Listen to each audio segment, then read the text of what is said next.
I would like to take this brief opportunity to thank all of you for being here. I'm the old timer up here, obviously. Don't laugh at that one. But I'd like to say a few words about these two guys.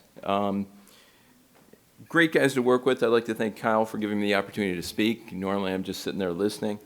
Certainly there was enough to listen to right there. And there's a lot of information, and my job is to talk to you about how we put this all together. Kyle started with us as an intern out of Marquette probably 20 years ago or so. I've never seen anyone who's such a good listener as well as a good talker. And what he's done for this firm, he's helped us build out, he helped Bob build out our advisory practice specifically. He's our research director, he's president of the firm. And again, he listens to us. He helps all of us get better all the time.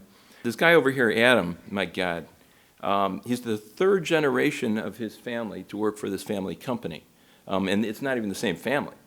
And so his mother was Bob's assistant, Jean, for many, many years, then became our chief compliance officer. And his grandmother even worked at the firm. And so just a wonderful family working in a wonderful place. And again, he started, I think, as an intern, probably out of UW Milwaukee, 23 years ago. Yeah, and I was at his 21st birthday party, to tell you how long ago that was. So what, again, I'm going to do in this, if I can figure out how to use this high-tech equipment here, I think there's a button that I can push. Voila. And what makes us different? I had a conversation with a client earlier who's been with me for decades, and they were asking some really good questions about what is our responsibility to our clients, the fiduciary responsibility. They've seen ads on TV. You've seen firms advertising, oh, we're different, we don't sell high commission products. Well, I've been with Bob for 33 years. I've never seen him recommend a high commission product to a client. We have flexibility, we're objective. Our objective is always to help our clients, and that sets us apart. But yes, we are fiduciaries in our advisory practice. So I think what sets us apart for those who want help is I don't think there's anyone better than us to help our clients achieve their goals and objectives. If you didn't believe that, I don't think you should be sitting there. Because I think we're good at doing what we're doing, and that's what keeps me going on a regular basis, keeps me coming to work in my ripe old age. I then want to talk, now I'm going to get a little technical on you. I want to thank Adam for letting me talk about this slide. This was almost arm wrestling. He's bigger than me, but it was very nice of him to yield to the older gentleman, because this is my favorite slide. This is most of our clients' favorite slide. So this takes his 60-40 thing, and it goes even further. And it shows you the difference between putting all your money in bonds, all your money in stocks. Now, again, I'll give him credit for he went back further in time. This is a 30-year chart. But I do have clients who are just plain bored with 60-40. I have clients who want to take more risk. I have older clients in their 80s who tell me this is not about them, it's not about their safety. They're doing this for their kids.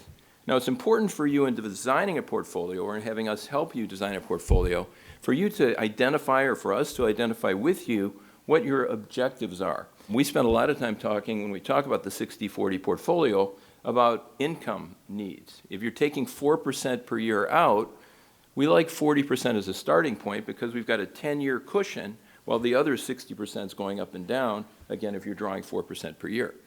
If you're only taking 3% per year, you can take more risk. On the other hand, if you're only taking 3% per year, why do you want to take more risk? So you have to be a risk taker to be investing in this environment in which we're at record highs. It was great to hear from Kyle, however, about the opportunities that lie ahead, and quite frankly, I agree with him. There are opportunities, but again, there are always risks.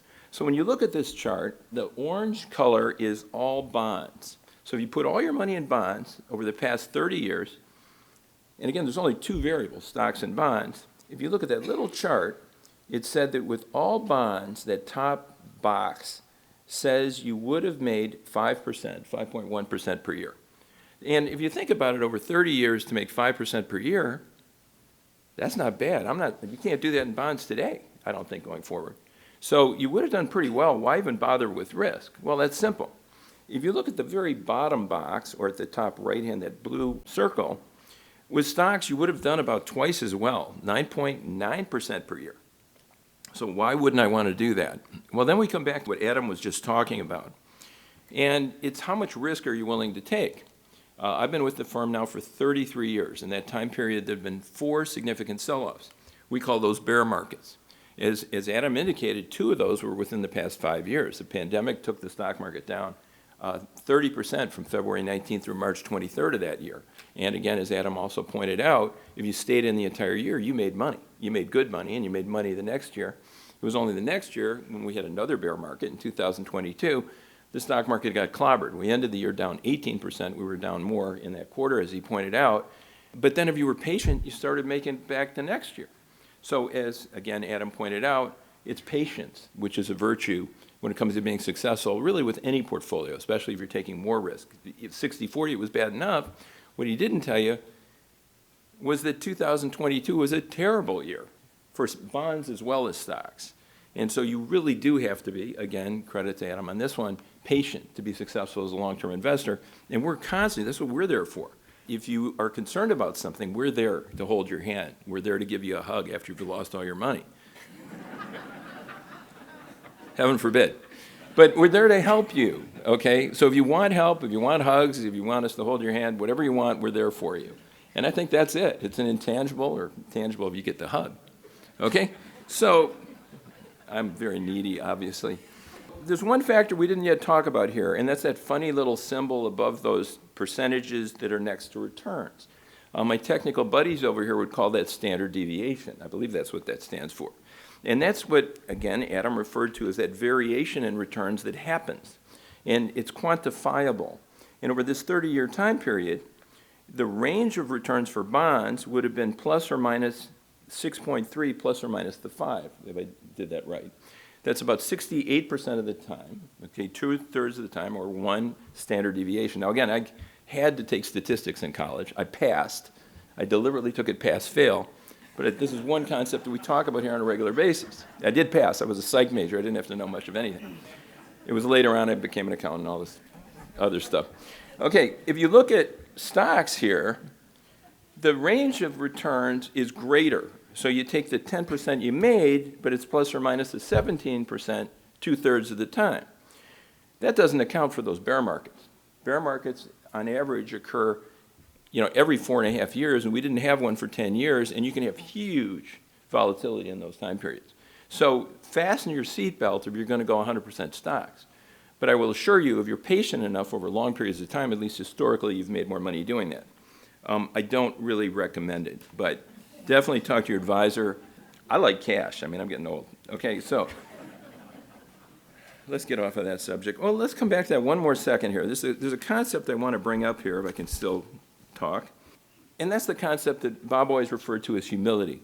As much as Kyle might tell you about all this good stuff that's been happening, or Adam will tell you how if you stay on board, you're going to make money with a 60-40 portfolio, and if I tell you, I don't really know. That is a term that Bob refers to on a regular basis after we've been clobbered especially. It's the concept of humility. We never know what's going to happen or when. We are dealing with risk. We're dealing with people's lives. And it's our objective to help you achieve your financial goals and objectives.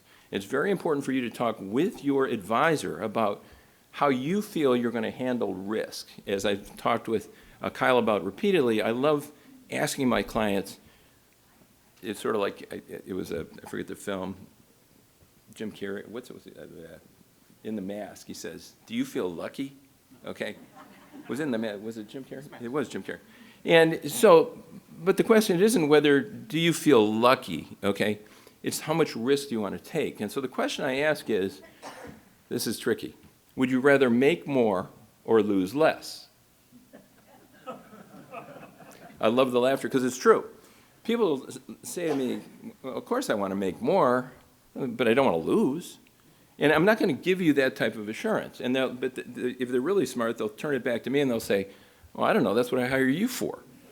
What should I do? And so be sure and have those conversations with your advisors. I did two reviews today, and I got the opposite answer to each one. And on one of them, I took them down a little bit in risk because they had enough money, don't spend a lot. The other one, they were fine. And it's going to be fine for you, but I'm going to remind you of this when the market goes down, that you're the one who told me that you want to take more risk. So make sure you have a good enough relationship with your advisor that you can blame them, when the market goes down. They'll be there. They'll take all the credit in the world, when it goes up. Just kidding. Okay, so This next slide, and I'm going to move right along here, we've had a team of wonderful people at our firm who are spending a lot of time. It's not reinventing us, it's just cementing who we are and building a foundation for the future.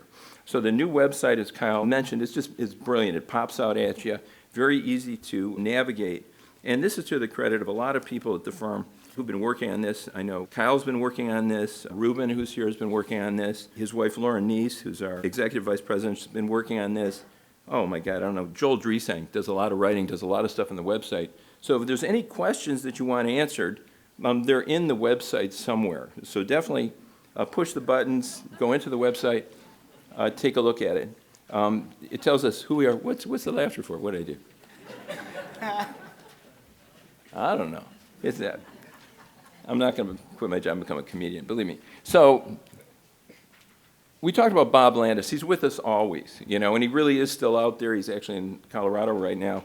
But he does call in on a regular basis. He wants to know how we're doing. And again, the guy does know how to enjoy retirement. And I think that's very important, as Kyle mentioned, for all of us. I met Bob 33 years ago. I was looking for a new opportunity.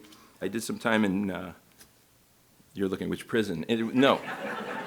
I did some time in public accounting. It was close. That was in Michigan. Don't hold that against me. Moved over here, worked for Johnson Wax, did international tax work for them after doing financial planning in Detroit for Coopers & Lybrand, tax and financial planning. I wanted to get back into this business. I hooked up with Northwestern Mutual. They have a bunch of big buildings downtown Milwaukee, but they wanted me to sell insurance. I mean, that was horrible. And I learned there I wanted to do something different. So a client and very good friend of mine, senior executive from Johnson Wax, said, there's a guy up in Milwaukee doing exactly what you want to be doing. And you should do something. And I sent my resume up to the firm. Judy Keene, who was our office manager at the time, put it on Bob's desk, and he invited me in. At the time, he really was, he didn't like, and he'll listen to this, I better not say it, but he was a celebrity, for God's sake. He'd been on WTMJ radio, many of you met him through that. Incredible, radio personality, he didn't like that either. He's a tremendous investment advisor, but he really was somebody. And when you talk to Bob, when he spoke, I mean, he's a tough act to follow for any of us. Tremendous speaker, best I've ever heard. And so he inspired all of us. He invented this firm because he felt it wasn't possible, as I mentioned before, for investors to get objective advice. So he started a firm unlike any other at the time. And it's a credit to him that we're all here helping you. At the time I first met Bob 33 years ago, I'll never forget it. I was sitting in his office, 25 floors up, overlooking Lake Michigan. He's picking up the phone, talking to a client. He turns to me and says, what a great country. And that's the way he felt. This is a great country. There are great opportunities. That's why he built this firm.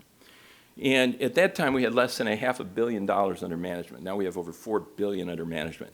And that's to the credit of all the wonderful people who work for this company. And it's to the credit of you as wonderful clients that we sincerely appreciate.